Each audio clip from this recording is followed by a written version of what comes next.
तो हमने पिछले लेक्चर्स में क्या सीखा है, हाइब्रिडाइजेशन के बारे में, ठीक है, और स्टीरिक नंबर कैसे कैलकुलेट करते हैं उस फॉर्मूला के बारे में भी हम पढ़ चुके हैं।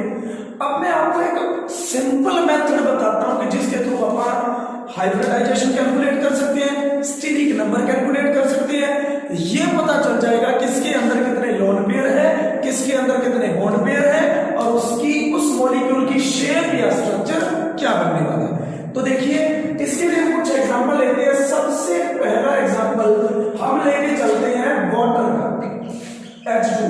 अब इसमें सेंट्रल एटम क्या है, मेरी बात सुनो, यहां पे मैं क्या करूंगा, रफ, जो कि आप जब भी मैं टेस्ट लूं या जब भी फाइनल पेपर में करोगे ये काम बिल्कुल आप अलग करोगे किसी रफ शीट पे। अब ऑक्सीजन लिख लीजिए, ऑक्सीजन क्या है, सेंट्रल एटम, इसके वैलेंस शेल में कितने होते हैं। ऑक्सीजन की कॉन्फ़िगरेशन की बात करें तो क्या होता है, 1s2 2s2 2p4, तो वैलेंस शेल में कितने आए, 6, बढ़ा दीजिए। अब हाइड्रोजन किस बॉन्ड के साथ जुड़ता है, सिंगल बॉन्ड के साथ। सिंगल बॉन्ड के साथ है तो एक इलेक्ट्रॉन इसका यूज होगा और एक इलेक्ट्रॉन किसका यूज होगा, हाइड्रोजन का। तो दो सिंगल बॉन्ड बन गए, पीछे क्या बच गए, लोन पेयर, पेयर का मतलब जोड़ा, लोन पेयर कितने बच गए, 2। तो यहां पे लोन पेयर कितने हैं, 2, बॉन्ड पेयर कितने हैं, 2, और स्टीरिक नंबर, स्टीरिक का मतलब है सेंट्रल एटम के अराउंड कितनी भीड़ है इलेक्ट्रॉन्स की, कि वो लोन पेयर कितने और बॉन्ड पेयर कितने, सम कितना हो गया टोटल, 4 हो गया। तो हाइब्रिडाइजेशन क्या है, 4 है तो हाइब्रिडाइजेशन 4 का मतलब पहला इसका और बाकी 3 किसके, पी के, तो ये आ गया sp3। अब sp3 वाले की ज्योमेट्री क्या होती है, सिंपल, मतलब sp3 आप ना तो ये देखो ना ये देखो, sp3 वाले की क्या होती है, टेट्राहेड्रल, क्या होती है, अब अगर मैं टेट्राहेड्रल का रफ स्केलेटन बनाऊं तो वो कुछ ऐसा बनेगा, जिसके अंदर मुझे 2 लोन पेयर लगाने हैं और 2 बॉन्ड पेयर लगाने हैं। तो मैं लोन पेयर एक लगा देता हूं यहां, एक लोन पेयर लगा देता हूं यहां, और हाइड्रोजन आ जाएंगे दोनों यहां। अब लोन पेयर्स को शेप में काउंट नहीं करना होता, तो हम यहां पे हाथ लगा के ऐसे देखते हैं तो क्या शेप बची है, ये वी शेप या फिर बेल शेप या फिर एंगुलर शेप। तो इसका नाम है वी शेप, बेल शेप भी इसका नाम है, और एंगुलर शेप भी इसी का नाम है। अब कुछ बुक्स के अंदर क्या कर रखा होता है, ऐसे बना दिया जाता है,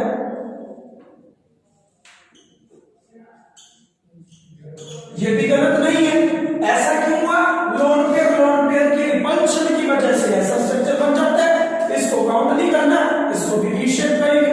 तो ध्यान रखना अपने लोन पेयर कैसे लगाने हैं, ओके, मिस्टेक मत करना। ऐसा नहीं है बीच में लोन पेयर लगा दोगे, इधर लगा दोगे, एक अच्छी तरह आप ऐसे ही बनाओ ताकि जो 2 बॉन्ड पेयर है वो इकट्ठे दिखे आपको। तो कौन सी शेप है, ये वी, और ये सारा काम कहां पे करना है, रफ, ये फेयर है आपका स्ट्रक्चर, इस तरीके से भी आपको करना है। उसके बाद सेकंड एग्जांपल देखिए, सेकंड हम लेकर के चलते हैं। सेकंड एग्जांपल है अमोनियम आयन का, NH4 पॉजिटिव, दैट इज इसका नाम क्या है, अमोनियम आयन।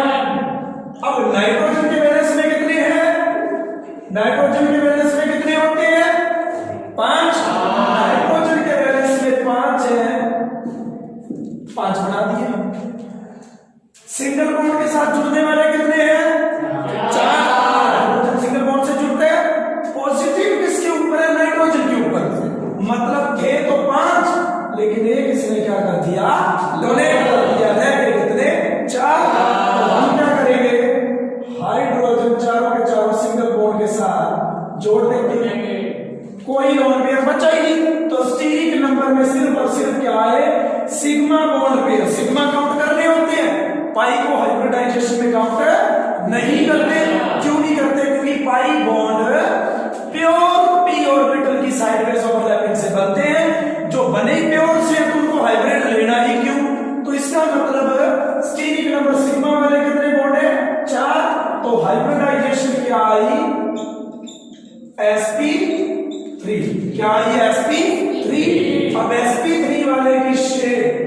क्या आ जाएगी,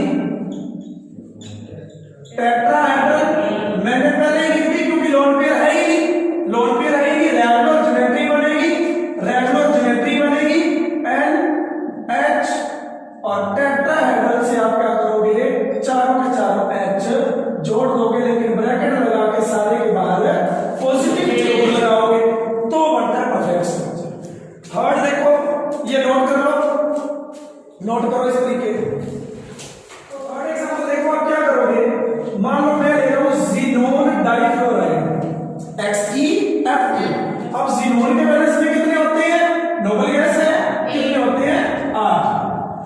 फ्लोरीन, फ्लोरीन किस बॉन्ड के साथ जुड़ता है, सिंगल बॉन्ड के साथ, तो एक इलेक्ट्रॉन इसका यूज कर लेगा, एक खुद का देगा, एक इसका यूज कर लेगा, एक खुद का यूज करेगा।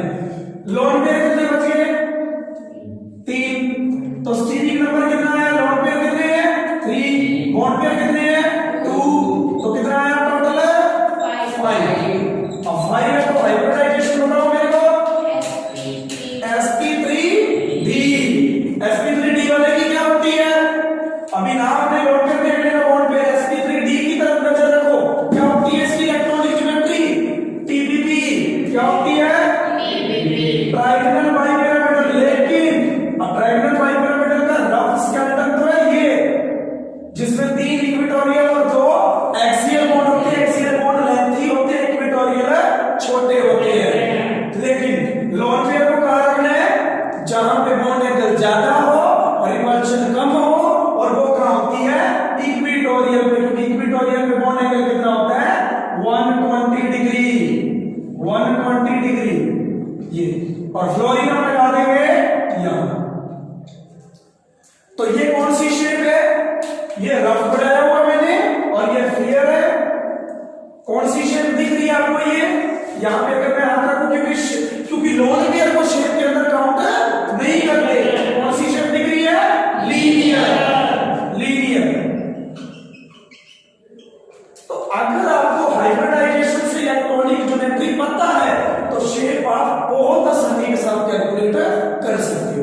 और एग्जांपल देखते हैं आप, XeO2F2, तो ज़ीनोन के बैलेंस में कितने 8, जिनमें से अब ध्यान देना, फ्लोरीन तो जुड़ता है सिंगल बॉन्ड के साथ, ऑक्सीजन जुड़ता है डबल बॉन्ड के साथ। फ्लोरीन जुड़ेगा सिंगल के साथ, और एक बच गया लोन पेयर। सिंगल वाले तो होते ही सिग्मा है, लेकिन डबल वाले में एक सिग्मा और एक पाई होता है, और पाई को काउंट नहीं करना, तो स्टीरिक नंबर कितना बना, lone pair plus sigma bond pair, कितना बना वो, lone pair 1, sigma bond pair 4, 2 ये और 2 ये, तो कितना बना ये 5। तो हाइब्रिडाइजेशन क्या है बताओ मुझे, sp3d, सेम आई है ना, sp3d वाले की क्या होती है tpp। लेकिन मुझे लोन पेयर कितने रखने हैं, एक, रफ स्केलेटन अगर मैं बनाऊं tpp का, तो वो यहां होता है इस तरीके से, जिसमें एक लोन पेयर लगाना है, वो भी कहां लगाना है, इक्वेटोरियल पे। डबल बॉन्ड भी कहां लगाए जाते हैं, इक्वेटोरियल पे। डबल बना दो इनको, डबल बना दो। और जो मोर इलेक्ट्रोनेगेटिव एटम जैसे फ्लोरीन, वो कहां लगाया जाता है, एक्सियल बॉन्ड पे, एक्सियल बॉन्ड पे। अब अगर यहां मैं हाथ रखूं इस तरीके से, तो ये कौन सी शेप बची है, सीसॉ। कौन सी, सीसॉ। देखो इस मेथड से आपको स्टीरिक नंबर भी पता चल गया, हाइब्रिडाइजेशन भी पता चल गई, शेप भी पता चल गई। शेप, स्ट्रक्चर, मॉलिक्यूलर ज्योमेट्री तीनों एक ही बात है, लेकिन इलेक्ट्रॉनिक ज्योमेट्री अलग होती है। वहां लोन पेयर, बॉन्ड पेयर सब काउंट करते हैं, लेकिन शेप में, स्ट्रक्चर में या मॉलिक्यूलर ज्योमेट्री में लोन पेयर को काउंट नहीं करना। कर लो नोट इनको। तो इन 4 एग्जांपल से आपको थोड़ा आइडिया लग गया होगा कि हमें किस तरीके से स्टीरिक नंबर कैलकुलेट करने हैं, किस तरीके से हाइब्रिडाइजेशन देखनी है और किस तरीके से शेप देखनी है। अब कुछ बढ़िया बड़े एग्जांपल लेते हैं जिनके अंदर नेगेटिव चार्ज है। मान लीजिए मैं यहाँ पे लिख रहा हूँ सल्फेट SO4 2 नेगेटिव, और यहाँ पे मैं बात करूँ कार्बोनेट की CO3 2 नेगेटिव। अब यहाँ पे सेंट्रल एटम देखिए सल्फर, सल्फर के वैलेंस में कितने होते हैं 6, क्योंकि ऑक्सीजन फैमिली में आता है। अब इसके साथ हमें जोड़ते हैं 4 ऑक्सीजन। आप एक काम करो, 4 ऑक्सीजन को बांट दो। यहाँ आपको भी पता ऑक्सीजन किस बॉन्ड के साथ जुड़ता है, डबल बॉन्ड के साथ, लेकिन नेगेटिव है 2 नेगेटिव, तो आप 2 ऑक्सीजन पे तो -1 कर दो और 2 को ऐसे ही रहने दो। अब जो ऐसे ही रहे हैं वो किस बॉन्ड के साथ जुड़ेंगे, डबल के साथ, क्योंकि इनके वैलेंस में कितने हैं 6, इनको कितने की रिक्वायरमेंट है 2 इलेक्ट्रॉन की रिक्वायरमेंट है अपना ऑक्टेट पूरा करने के लिए, तो ये तो डबल बॉन्ड के साथ ही जुड़ेगा। इसके वैलेंस में कितने थे पहले 6, एक माइनस आने की वजह से क्या हो गया 7 हो गया इसके वैलेंस में। अब ये किस बॉन्ड से जुड़ेगा, सिंगल बॉन्ड से। तो याद रखना ऑक्सीजन किस बॉन्ड से जुड़ता है, डबल से। O नेगेटिव किससे जुड़ता है, सिंगल से। तो हम यहाँ पे जोड़ देंगे O नेगेटिव, O नेगेटिव, ये दोनों है सिग्मा, एक सिग्मा इसमें एक पाई, एक सिग्मा और एक पाई। स्टीरिक नंबर के दोनों आप बताइए मुझे, लोन पेयर तो बचा ही नहीं, बोन पेयर है, लेकिन सिग्मा वाले कितने हैं, कितने हैं 4, तो क्या आया हाइब्रिडाइजेशन sp3। अब sp3 याद रखो, ऊपर वाला छोड़ो एक बार, sp3 वाले की क्या होती है टेट्राहेड्रल। अब टेट्राहेड्रल का रफ स्केलेटन तो ये है, लोन पेयर है ही नहीं, सारे बोन पेयर है, तो आप एक ऊपर O नेगेटिव लगा दो, एक इधर O नेगेटिव वाला लगा दो, इधर डबल बॉन्ड लगा दो, सल्फर 2 डबल बॉन्ड बना सकते हैं। लेकिन अगर आप ऑक्टेट रूल को फॉलो करवाते हो, हालांकि ऑक्टेट रूल की भी लिमिटेशन है, उसके हिसाब से तो PCl5 SF6 ये IF7 ये एग्जिस्ट ही नहीं करने चाहिए, लेकिन करते हैं। कौन से कंपाउंड है ये, हाइपरवैलेंट, इनमें क्या है ऑक्टेट से ज्यादा है, तो मतलब ऑक्टेट रूल तो फेल हो गया था। तो आप 2 डबल बॉन्ड बनवा सकते हो, गिनो सल्फर के कितने हो गए 4 4 8 और 2 10 और 2 12। लेकिन आप कई बच्चे कहें कि हम तो ऑक्टेट रूल को फॉलो करवाएंगे, तो फिर यहाँ पे कोऑर्डिनेट बॉन्ड बना देना, वो भी बिल्कुल सही है। 2 कोऑर्डिनेट बना देना, एक पे माइनस बना देना और इधर माइनस बना देना। लेकिन अगर यहां माइनस नहीं लगाया तो सारे के बाहर 2 माइनस लगा देना, ये भी सही है। अब ये माइनस यहाँ पे फिक्स नहीं है, ये यहाँ आएगा तो माइनस यहाँ चला जाएगा, इसका रेजोनेटिक स्ट्रक्चर बनते हैं। अब 12 टॉपिक आएगा इस चैप्टर में, रेजोनेंस फिनोमिना हम पढ़ेंगे, उसमें रेजोनेंस क्या होता है। तो ये स्ट्रक्चर कौन सा बना है, टेट्राहेड्रल। कौन सा बना है, दोनों ही सही है, ये भी सही है, ये भी सही है, जो आपका दिल करे वो बना लेगा। आगे चलते हैं कार्बोनेट की तरफ। कार्बन के वैलेंस में 4,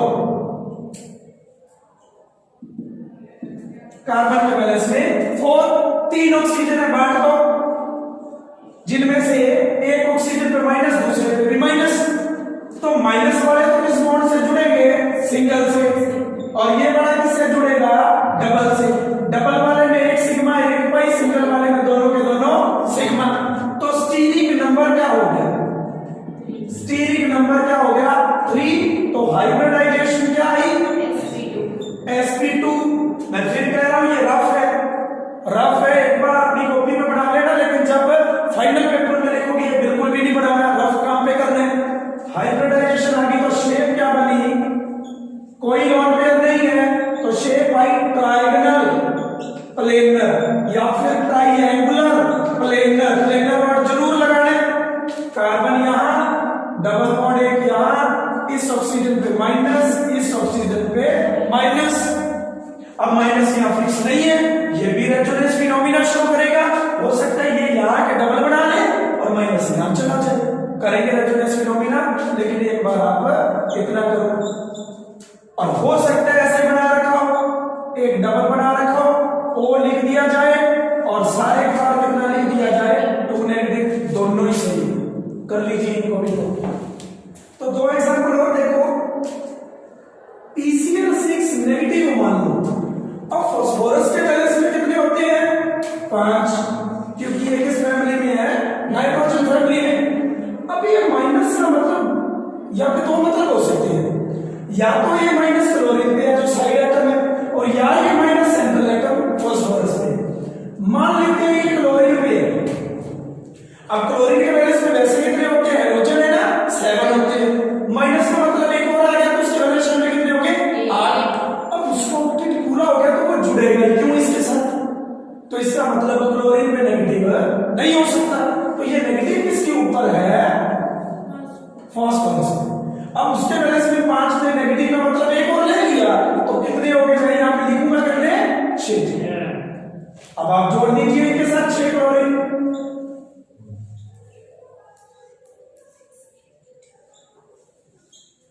सारे के सारे सिग्मा बॉन्ड है, लोन पेयर बचा नहीं, पाई बॉन्ड है नहीं, तो स्टेरिक नंबर कितना है 6। हाइब्रिडाइजेशन कितनी आई sp3d2, क्या होती है sp3d2 वाले की ऑक्टाहेड्रल, तो फास्फोरस सेंटर में बनाओ, 4 क्लोरीन इन द प्लेन लगा दो और एक को लगा दो अबव द प्लेन, दूसरे को लगा दो बिलो द प्लेन, इनको मैच कर दो। वैसे तो ना ऊपर वाले क्लोरीन और इनको सबके साथ जोड़ना होता है, लेकिन फिर कंफ्यूजिंग हो जाएगा स्ट्रक्चर। आप इतना ही बनाना बिल्कुल सही है, ये अबव द प्लेन है मतलब किस तरीके से आपकी तरफ है, हमारी तरफ है, और ये क्या है बिलो द प्लेन है, क्या बनता है ये ऑक्टाहेड्रल, क्या नाम है इसका, लेकिन अभी गलत है ये, सही कब होगा जब आप ब्रैकेट लगा करके बाहर क्या लगाओगे, या फिर इसके ऊपर माइनस लगा देना। आगे चलते हैं, लास्ट apa करते हैं हाइड्रोनियम आयन का, H3O positive hydronium ion, oxygen के वैलेंस में कितने हैं 6, लेकिन माइनस पॉजिटिव है मतलब एक इसने क्या कर दिया लॉस, बचे कितने 5। अब उनमें से हाइड्रोजन जोड़ दो, आप 3 हाइड्रोजन जोड़ने हैं, एक बच गया लोन पेयर, तो स्टेरिक नंबर कितना हुआ, lone pair plus bond pair कितना हुआ 4, तो हाइब्रिडाइजेशन कितनी आई sp3। अब sp3 वाले का क्या होता है टेट्राहेड्रल, टेट्राहेड्रल है तो रफ स्केलेटन बना हुआ ये बनेगा, एक लोन पेयर लगाने, कहां लगा दो ऊपर, और 3 बॉन्ड पेयर बनाने हैं यहां बना दो, और सारे के बाहर क्या लगा दो अब इसको काउंट नहीं करना, क्या बचा ये ट्रायंगल पिरामिडल, क्या बचा ट्रायंगल कर लीजिए नोट इसको भी, ट्रायंगल पिरामिड। तो ये मेथड के साथ आप कोई भी स्ट्रक्चर आपको +1 की बुक के अंदर दे रखा हो तो आप डायरेक्टली बता सकते हो, और ये बहुत काम आता है competitive exam like JEE Mains और नीट के अंदर, जहां पे